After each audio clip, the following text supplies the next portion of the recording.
Shalom and welcome to another in our series of podcasts from Temple Beth Am, a dynamic center for conservative Judaism in Los Angeles. This is a recording from our 2021 Passover Prep Learning Series.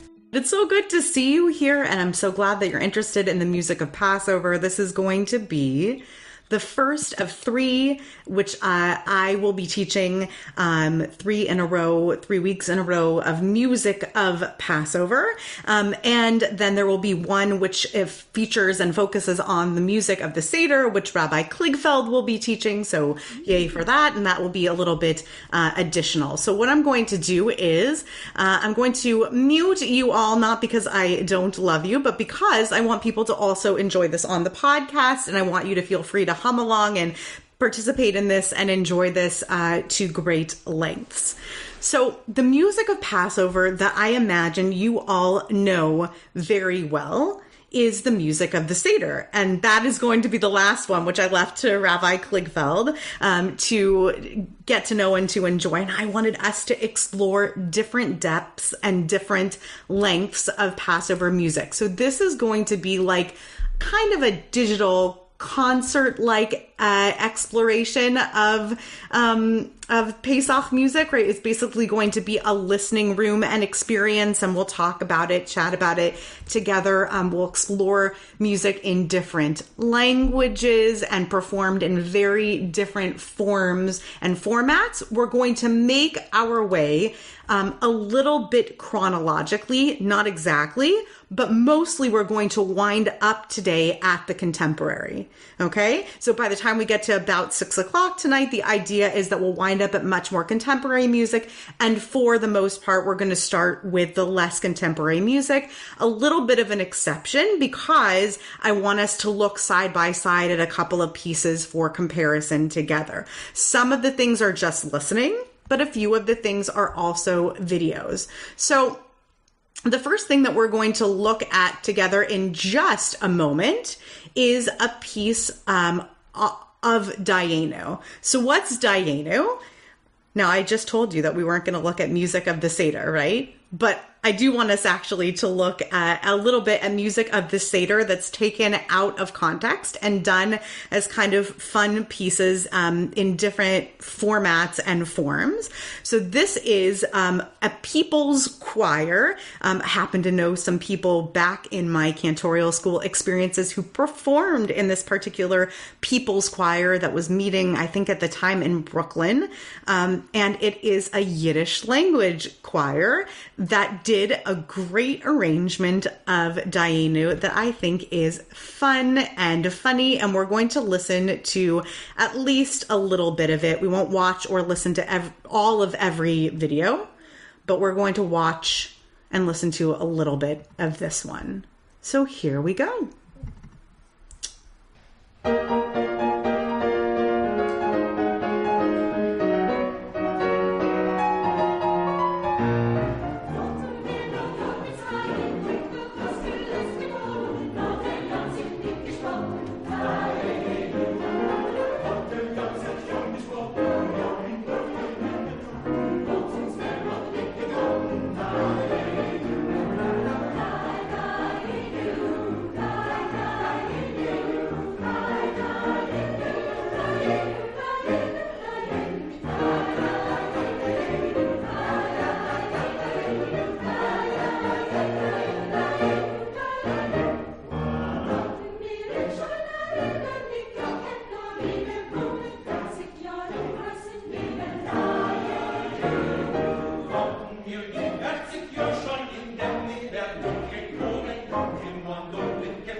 Okay, I'm going to stop it there and stop the screen share for the moment. Friends, I'd love to ask a question. And if you want to answer, you can answer in the chat, but it's more fun if you unmute yourselves to answer the questions. What makes this Dayenu different in both obvious and less obvious ways than the Dayenu that we sing at a Seder table? Well, for one thing, the rhythm is different. It's a modern rhythm. Fantastic. What kind of a rhythm is it, if we want to get technical, Gabriella? It's like a New York type of rhythm. It's a little bit like a Gershwin type of rhythm. Syncopated. Very, very good. Thank you, Carl. Very good. And Gershwin is right on. Right, that would be like that's the white Jewish man version of syncopated. But yes, syncopated rhythm, correct. So syncopated is a way of speaking about the way that the rhythm was at the beginning. I wanted to play it all the way through to where we heard, because there was actually a point right before I stopped where the syncopation stopped, both in the piano and the voice, and they sang it straight for a moment, which is very interesting. So we could hear it classically on the beat, on the 4. Die, Enu. That was the key they were singing in, instead of die, Enu. Right? That's the syncopated. And then they sang die, Enu on the 4. So that was one thing. Thank you, Gabriella. That you're absolutely right. It was syncopated. What else makes it different in obvious and less obvious ways? Nobody was off key. No one was off key. Well, I mean, I'm sure there's at least one off key member of that choir, but yes, it was a professional 4-part harmony choir, right? You don't normally have that at a table. Okay. I'm trying to raise my children to sing as a professional 4-part harmony choir, but we've got some training to go. So most tables don't have that, right? And that's a great point. So you've got it actually musically arranged. You've also, by the way, got a musical instrument, right? What's interesting about any of this music, starting from this very first selection, is the Seder takes place on Yom Tov. So anytime you have music that's accompanied with an instrument, it's like an interesting departure and exploration, because that doesn't happen at an observant Pesach Seder naturally. Although maybe you do have Sidarim who maybe you all celebrate and have instruments at your table, and no judgment. That might be a very important part of your celebrations, but classically observant Jews would not have had that at their table. What else makes it different? Language is different. Only Norm understood it. Right. Norm, maybe Renee caught some of it. I don't know if Benita, do you speak? Bonnie, do you speak? I got those words from Carl, so don't credit me. Okay. So Carl, a few things. I didn't know that. I'm sorry, Carl. That's why I didn't respond. It's not abnormal at my Seder to sing it in Yiddish. That's whatever you want.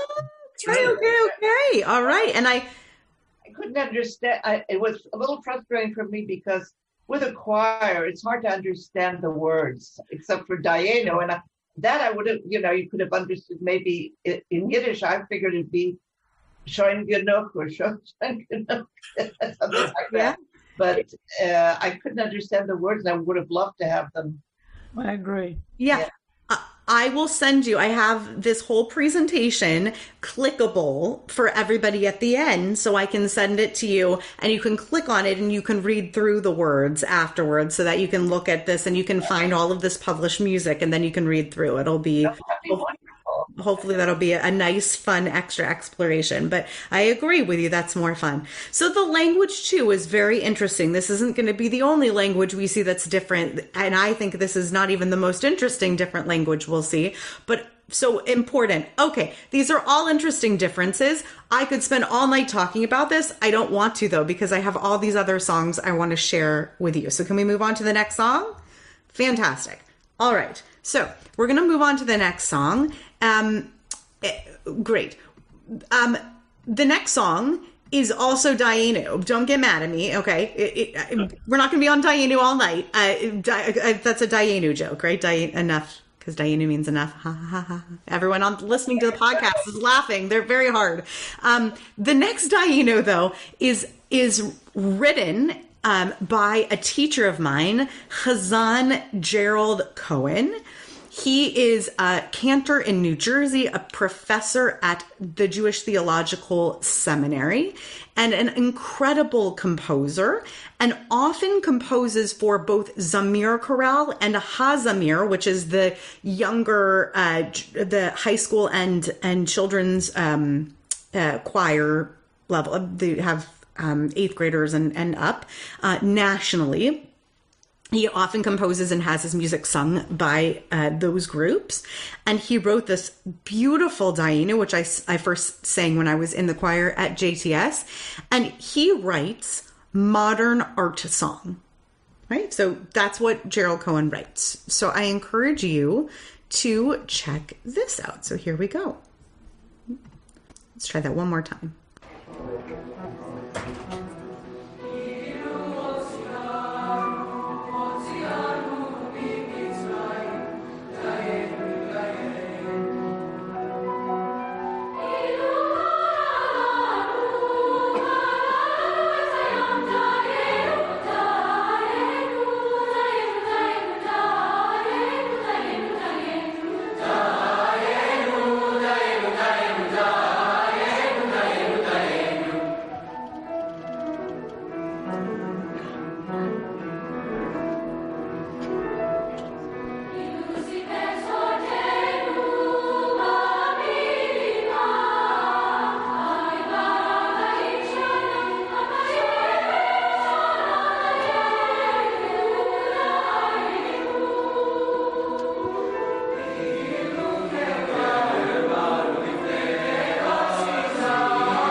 So that's Gerald, who wrote the piece on the piano, playing his piano part. Okay. The conductor is Joel Kaplan, Cantor Joel Kaplan, who is the cantor where Rabbi Ari Lucas currently is. Okay. So, and he's also a teacher of mine. And the guy sitting right behind him is Cantor Alan Mason, who's an amazing pianist pianist Alan Mason, who is just an amazing musician and composer and works with Hazamir Chorale as well. We'll play just a few more seconds.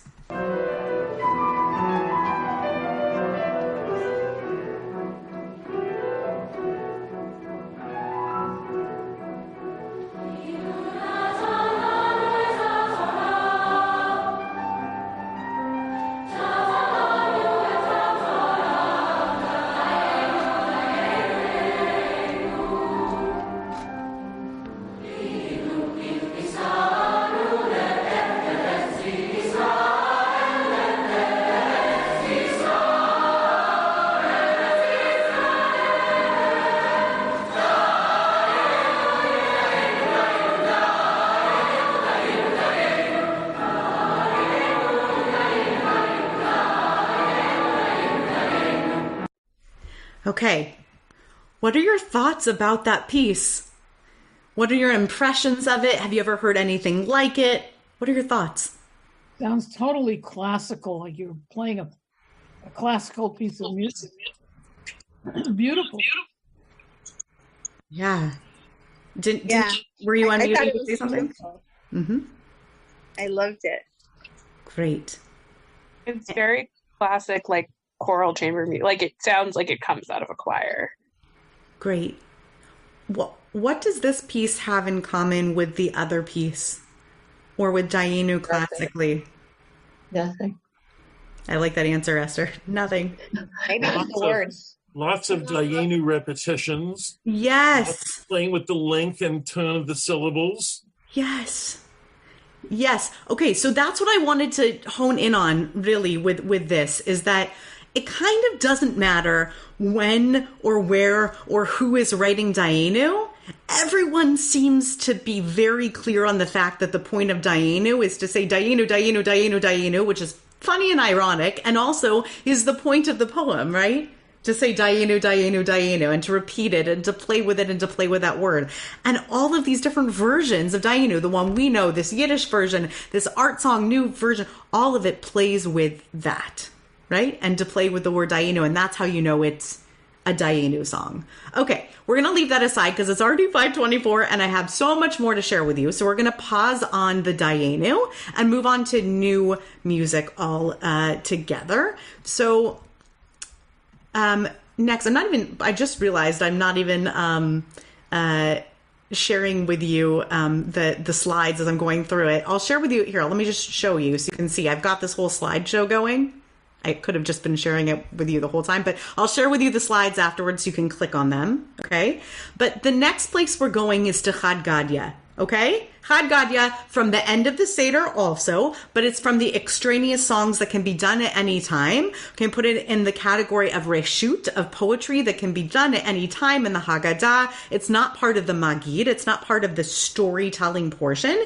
You can do it at any time. And so, second night Seder, when you need to start kind of late, you can do it kind of at a later point, a later time. Chad Gadya is a story, of course, right? It's actually a story, and it's a story in a poem. And I forget what this is exactly called. I should have looked it up ahead of time, but it's actually a classic form of a poem or a story. Maybe Vered knows and she'll pop in and tell me, but it's like a classic form of a story in which, sort of this progressive thing happens. It's the same as like there was an old lady who swallowed a fly, right? There's like a classic literary form like this, right? So Chad Gadya is the story of the there was a goat and all of these things progressively happen because of this goat that was bought for 2 zuzim, okay? Chad Gadya, Chad Gadya. And we're going to listen and see a version of this that's written and delivered in Hebrew and Arabic by the Rana Choir, which is a women's choir. Right? So this one is the most kind of like out there thing that I'm bringing to you, and I'm very excited about it.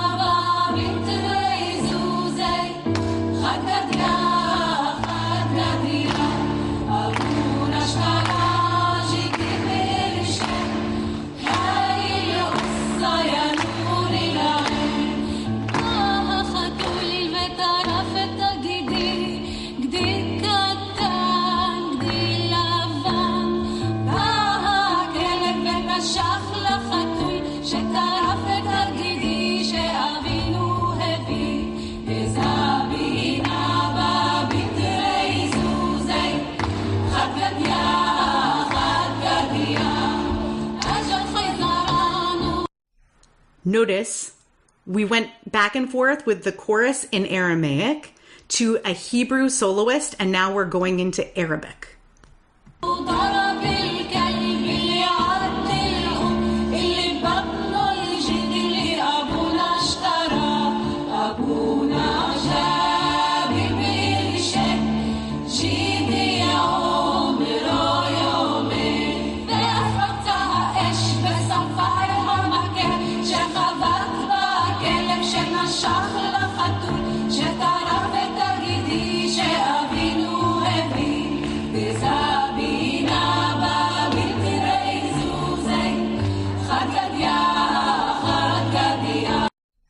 Okay, that's all I'm going to share of that because it's extremely repetitive and it just goes like that all the way through, but going back and forth between the languages.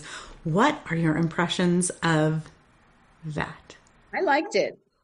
Okay, what makes it? I liked the fact that it was balanced. It was really sing-songy, kind of. I don't know, reminded me a little bit of a song I would sing Rafi, kind of. Yeah, it is actually very accessible as a melody, surprisingly. I feel like I could pick it up. It doesn't feel either discernibly Sephardic or Ashkenazi. It feels like it could be delivered either way, interestingly. Yeah.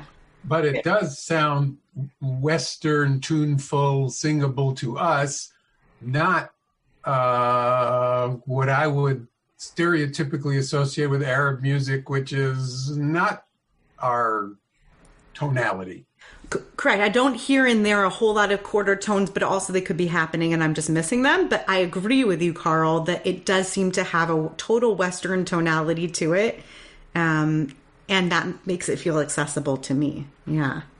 Good. Any other thoughts about this choice? Actually, I don't know if you noticed this. It's Erev Yom HaZikaron in Tel Aviv when this is being done, performed by Arab Israeli and Jewish Israeli women. Yeah, I saw that. I didn't get that. I'm sure there's a context to the concert that I don't have the full story of. But between the was two, very encouraging. Yeah. I feel like it's an accessible story being told. Gabriella looks like she has something to say on this. I just want to say that Chad Gadya, it's a major tone, whereas this was more in a minor. Yeah, it's definitely in the natural minor mode.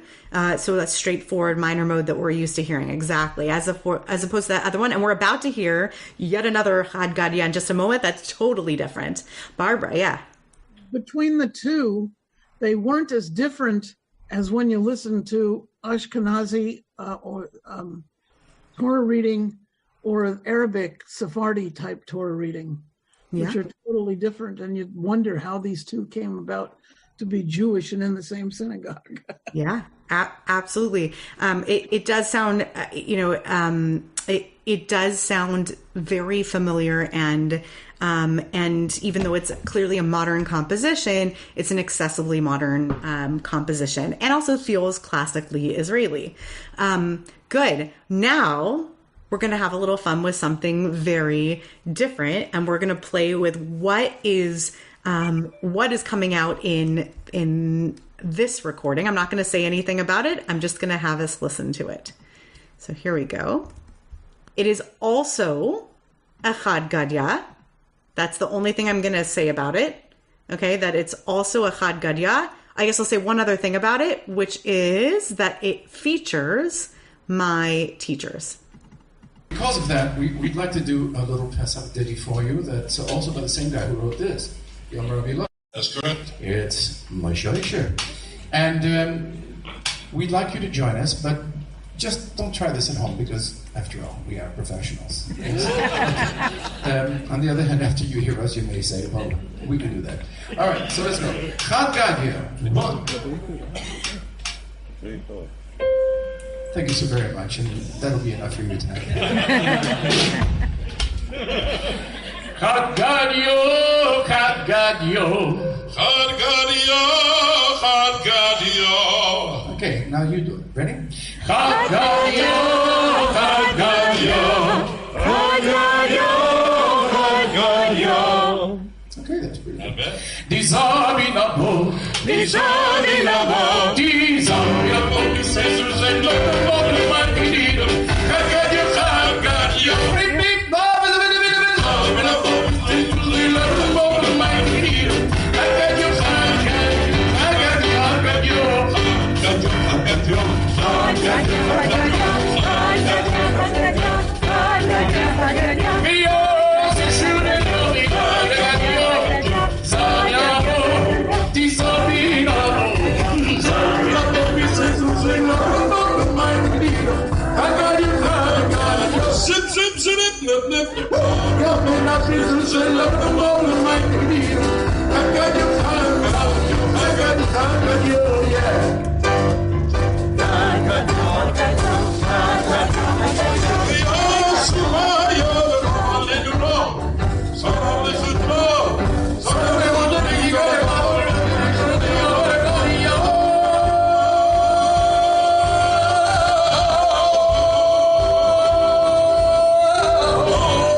Okay.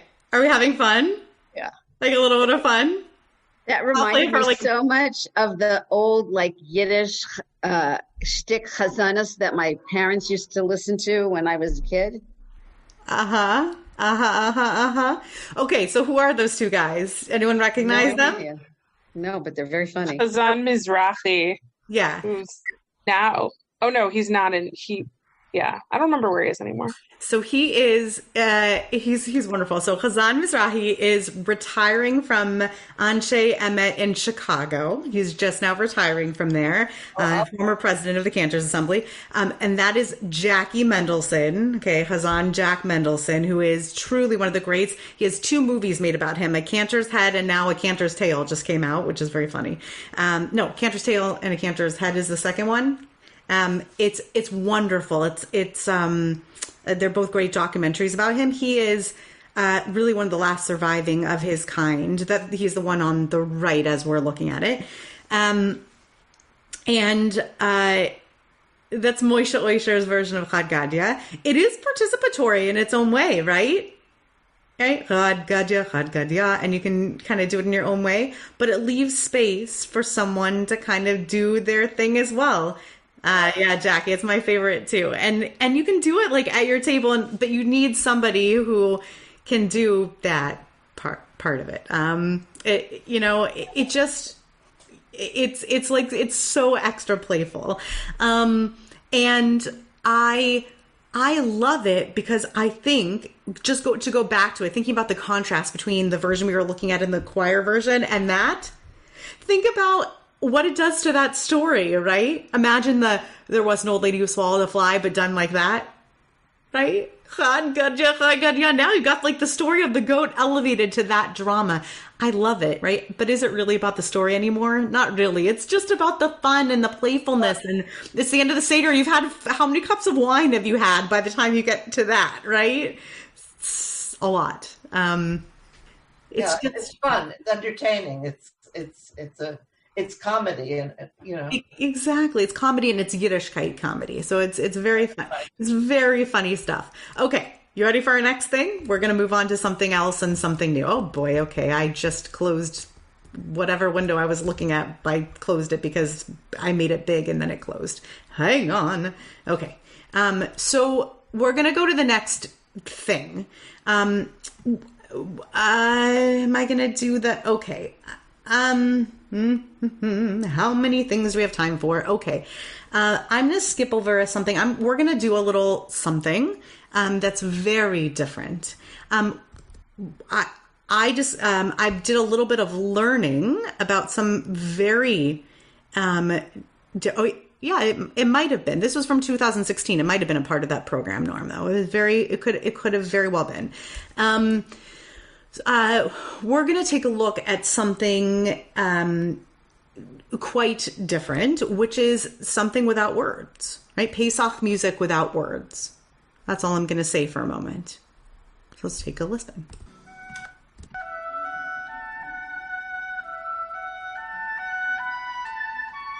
In 2000, the Milken Archive of American Jewish Music recorded Ernst Toch's Cantata of the Bitter Herbs with the Czech Philharmonic Orchestra and Chorus.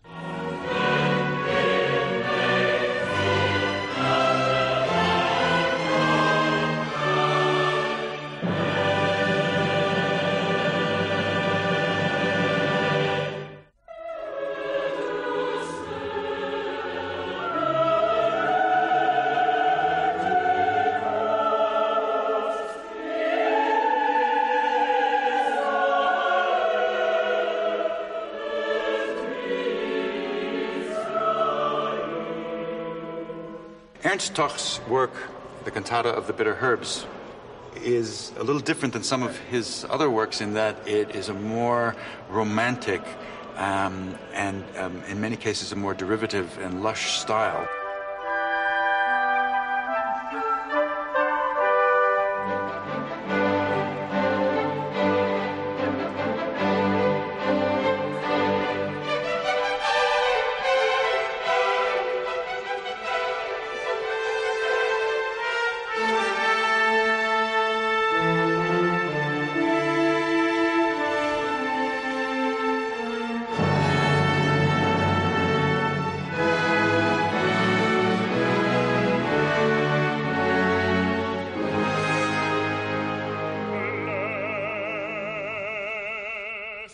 Although Cantata of the Bitter Herbs is based on the Passover Haggadah, Toch composed the piece to transcend the confines of Jewish history by illustrating the injustice of all human oppression throughout the world.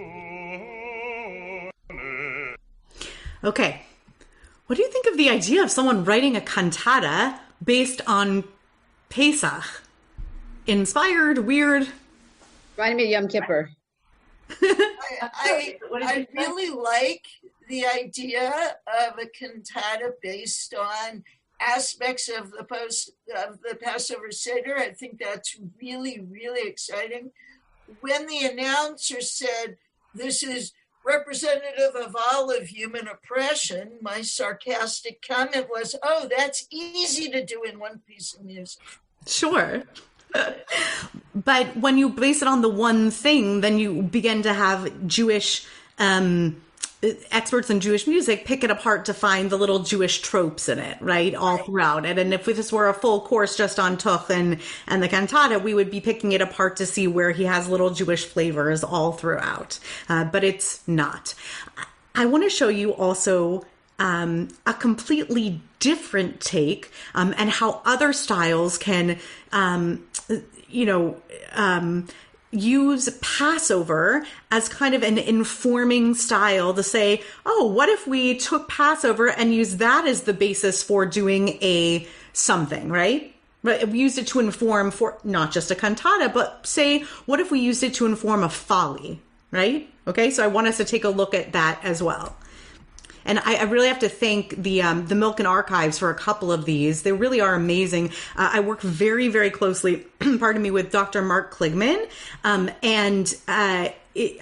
become very close with him over the past few years. And I want to congratulate him because UCLA has successfully worked with the Milken family to establish a center for Jewish music just this spring at UCLA, which is the first in the country at a university that's a center for Jewish music study. And it's extraordinary. So he was the first Jewish music chair in the country, but now they have a Jewish music center. It really is quite the accomplishment. I'm proud of it. And I think it's awesome. And partially what the Milken family has funded has made what we're doing right now possible, right? In doing these recordings and doing this research. So let me share now this other thing with you. It's hysterical. I hope you have fun with it. Pesach.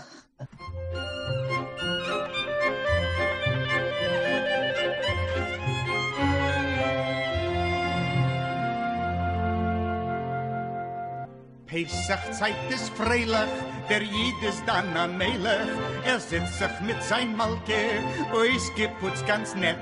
Beim Seide mit Charoises, mit Wein, mit Arbekäuses. Die Malke hebt die Schüssel, auf'n Hessebett. Glücklich ist der Melech auf der Welt. Schmeichelt zu der Malke und quält. Ai, ai, ai.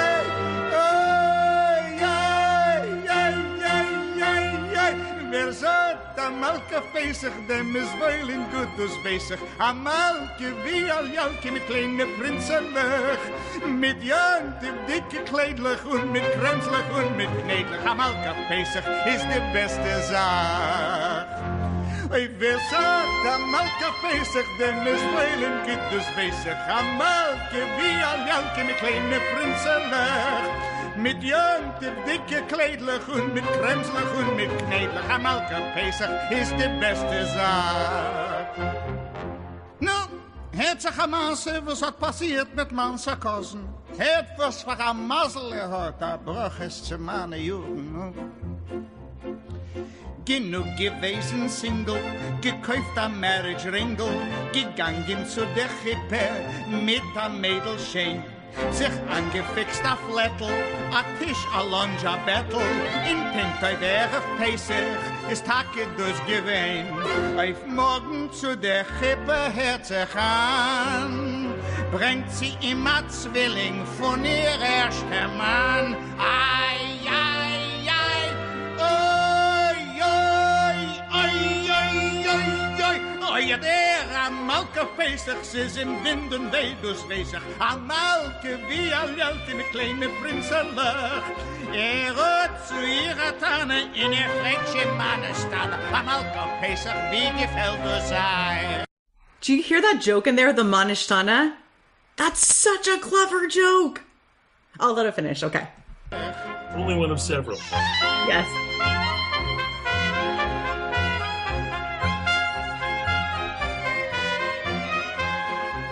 Rot zu ihrer Tanne, in ihr Fleckchen Mannesstanne. Amalke Pesach, wie gefällt du's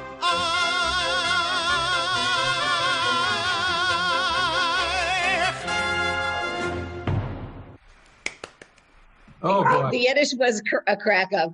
It's a great illustration of the limits of translation. I mean, yes, they told you what the words meant, but you didn't get the synchronization of the pronunciation and the emphasis, and the tom of the Yiddish word was like 100% better than the English. Oh, I agree. I agree. Yeah, for sure. It is. Tom, you have to have the tom, right? It's so funny. It is such a funny piece and so clever. And I think it's so clever that they did that to use Pesach as the basis for a folly like this, right? It's such a clever basis for a piece, because like, what's funnier than, this is funny, my cat's whiskers are on the screen. What's funnier than like Pesach for a joking, if not wildly misogynistic piece. So great. And the words that they didn't translate also. Yes. Yes. The English words that they didn't translate into Yiddish, but they used English. Exactly. So princess. He has actually done several comedy songs with the same Barcelona orchestra that I've seen at Yiddish programs. Huh. Can you send us the link for that entire piece? Yeah, of course. It's in the presentation. I'm going to give you everything. I promise. Great. Okay. Fantastic. So let's do a few more. We're going to run out of time if I don't go on to the other things. But I wanted to bring you the music that you wouldn't find on your own. Okay, you guys can Google funny Pesach songs on your own, but I really wanted to bring you what you might not find on your own. So I want to give you a few more. Okay, here we go. So I keep making it full screen and then it's hard for me to find again. Here we go. So oh my goodness, I'm going to run out of time to show you everything. I'll show you snippets of the last 5 things that I've got here, and I won't play all the way through them. So here we go.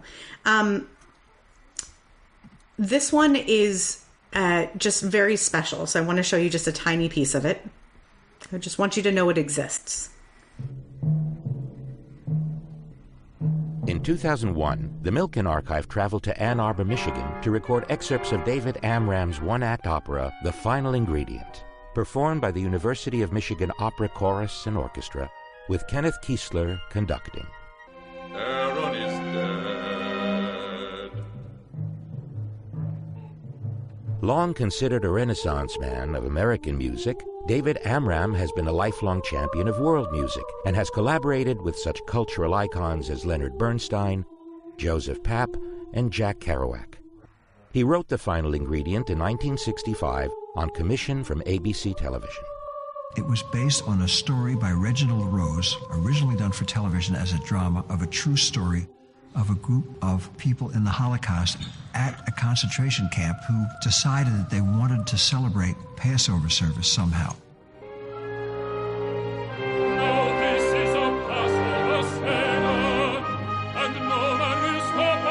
the different ingredients were taken. So I just want you to know that exists out there. I think it's a fascinating and extraordinary thing to explore. It's actually not that great recording on there, but the recording exists of David Amram's work, and it's an English language work, and it's an opera. So it is an extraordinary thing. Okay. But enough of that obscure music, and I want to share with you something else. I just don't know if you know this, but I want to share this with you. I want to move into the more contemporary pieces. We'll look at 4 together, and I want to share with you first a Yaakov Shweki piece. Okay, I just happen to love it so much I couldn't skip over it, and this just speaks to the popularity that that face that is usually covered by her phone. The popularity of Israeli artists and their ability to popularize liturgical pieces by creating contemporary settings of them. They don't only do this at Pesach, but Shweki particularly was able to do this with this one piece from Pesach. So I'll play just a small piece, and what I want you to hear is how well the audience knows it in the few first seconds of it.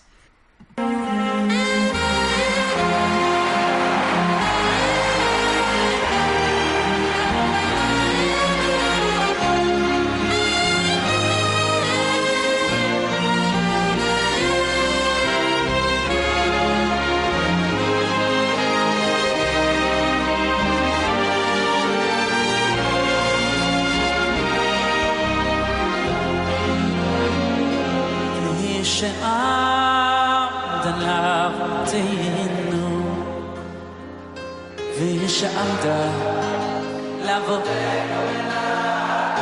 עוד צריכים אותנו שלא אחד עמד עלינו לכלותנו עמד עלינו לכלותנו בכבוד שלומי שבת והיא שעמדה אבותינו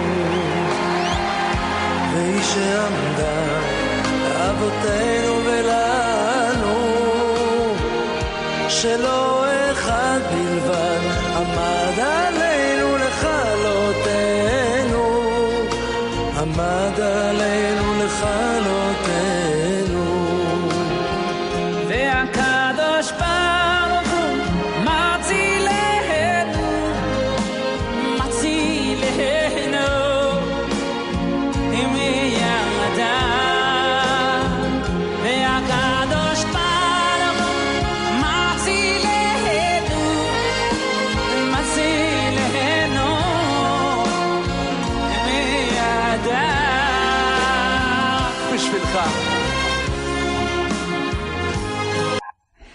So it's very popular in Israel. I don't know if you know it. We sing it at our table. And I love how popular it has gotten there. I think that's very cool. I think it's cool. Is pretty popular in Israel. Yeah. Oh, it's great.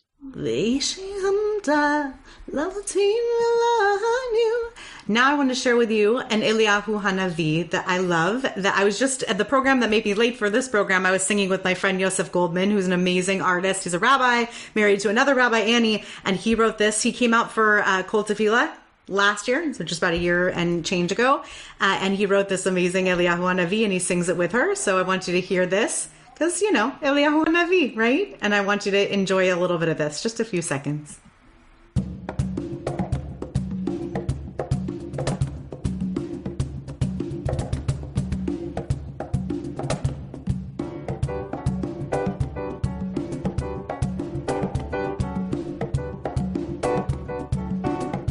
Eliyahu Hanavi, Eliyahu Hanavi, Eliyahu Hatishbi, Eliyahu Hagiladi, Eliyahu Hanavi, Eliyahu Hanavi, Eliyahu Hanavi, Eliyahu Hatishbi, Eliyahu Hagiladi, Eliyahu Hanavi. Bimhera yavo eleinu, Bimhera yavo eleinu, Bimhera yavo eleinu, Im Mashiach ben David.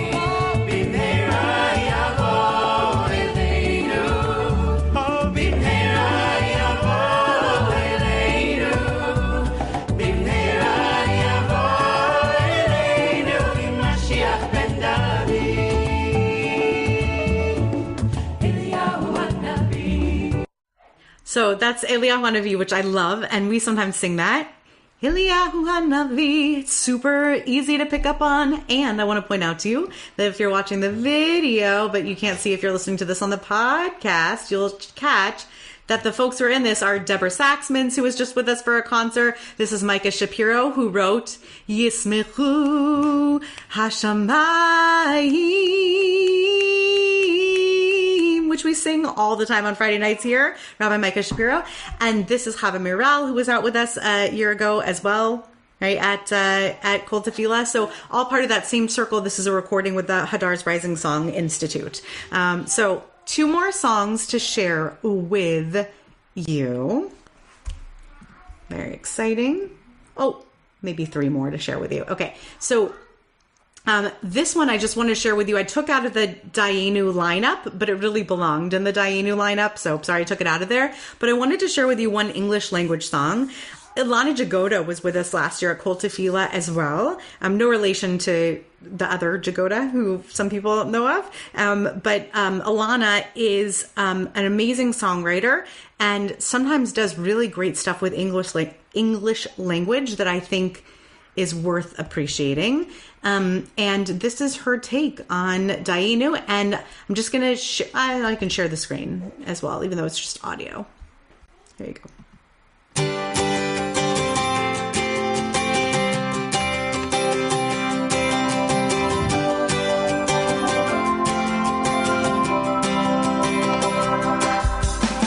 It would have been enough, it would have been enough, but look at all the miracles that God bestowed upon us. It would have been enough, Dayenu. It would have been enough, it would have been enough, but look at all the miracles that God bestowed upon us. It would have been enough, Dayenu. It would have been enough that God brought us out of slavery. It would have been enough that God split the Red Sea. You know what the funniest part is of that? It's the same thing as Dayenu. It would have been enough. It would have been enough. It's just repeating the Dayenu part too. It's like we all know that's the part that needs to be done, right? It has to be repeated again and again. We're going to end with 2 versions of Avadim Hayinu. And the first one, you're going to recognize the family that's featured in it, but maybe not the songwriter because it's not the person who you would expect. So let's see if you recognize who it is.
So that's the other shots. All the other shots.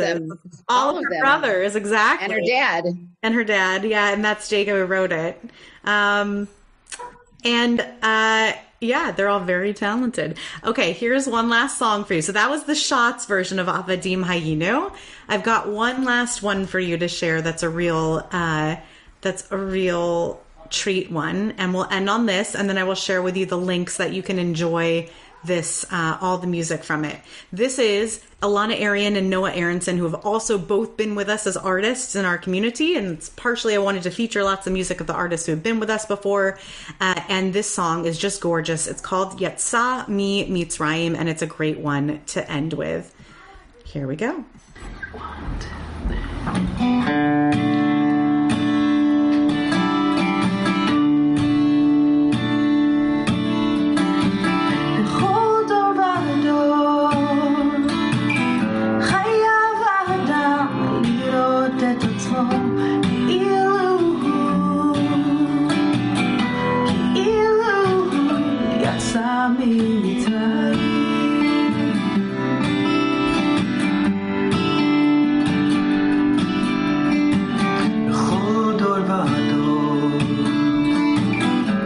חייב אדם לראות את עצמו כאילו יצא ממצרים, יצא ממצרים, יצא ממצרים, יצא ממצרים.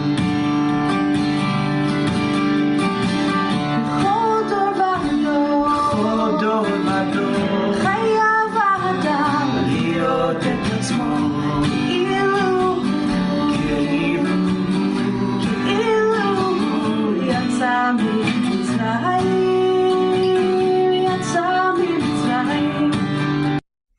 So I want to encourage you to do lots of listening to all of this Passover music. I really, really, really hope that you enjoyed this tour through the many different types of Passover songs that exist out there. It was a whirlwind to tour through it. I know that there are so many more pieces of music we could have possibly explored together. I'm putting a link in a chat, and the link will also be up in the podcast show notes when we put this out as a podcast. So you can access it again there on our website or wherever else you get our podcasts as well. But that's the link that I just put in the chat is a way that you can click on it. You can just open that up in a browser, or you can email me later and I'm happy to give it to you. You can get links to all of these different songs there, and you can always ask me for more suggestions. And thank you for joining me tonight. It was a pleasure to have all of you here, and I applaud all of you for spending time preparing for Pesach this way and all the other ways you are as well. So thank you for being here. You have been listening to another in our series of podcasts from Temple Beth Am, a dynamic center for conservative Judaism in Los Angeles. If you enjoy these podcasts, we invite you to write a review on the Apple Podcast site or wherever you get your podcasts. For more information about Temple Beth Am Los Angeles, go to tbala.org.